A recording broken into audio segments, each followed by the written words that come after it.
Hi అండి, అందరు ఎలా ఉన్నారు? ఏం చేస్తున్నారు? ఈరోజు శుక్రవారం కదా, పూజ అయితే ఇప్పుడే కంప్లీట్ అయిపోయిందనమాట.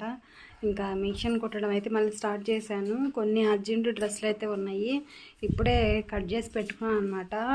ఎండాకాలం కదా, అసలుకి మిషన్ కుట్టాలంటే చాలా ఇబ్బందిగా ఉంది. అసలుకి మాకైతే కరెంట్ వస్తుంది పోతుంది అనమాట. ఇవైతే కాటన్ డ్రెస్సులు. ఇప్పుడు ఎండాకాలం కదా, ఎక్కువగా కాటన్ డ్రెస్సులు, కాటన్ చీరలే వస్తాయి మిషన్ దగ్గరికి. ఇంకా ఎండాకాలం వచ్చిందంటే కాటనే వాడతారు కదా ఎక్కువ, అందుకని చెప్పేసి కట్ చేసి పెట్టుకున్నాను. కట్ చేసి పెట్టుకున్నామంటే మనం టైం ఉన్నప్పుడల్లా కుట్టచ్చు అనమాట, ఫ్రీగా ఉన్నప్పుడల్లా. అందుకని నేను నైట్ కట్ చేస్తాను, లేదంటే ఉదయంటప్పుడు ఎప్పుడు వీలుగా ఉంటే అప్పుడు, ప్రశాంతంగా ఉన్నప్పుడు అయితే బట్టలన్నీ కట్ చేసి పెట్టేసుకుంటాను. ఇంకా టక్కన కుట్టేసేయచ్చు కదా, ఇలా కట్ చేసి పెట్టుకుంటే. ఇదిగో ప్యాంట్లు కూడా కట్ చేశాను. ఈరోజు అయితే కుట్టాలన్నమాట. ఎండాకాలం కదా, మీరందరూ ఎలా ఉన్నారండి? బాగున్నారా? వీడియో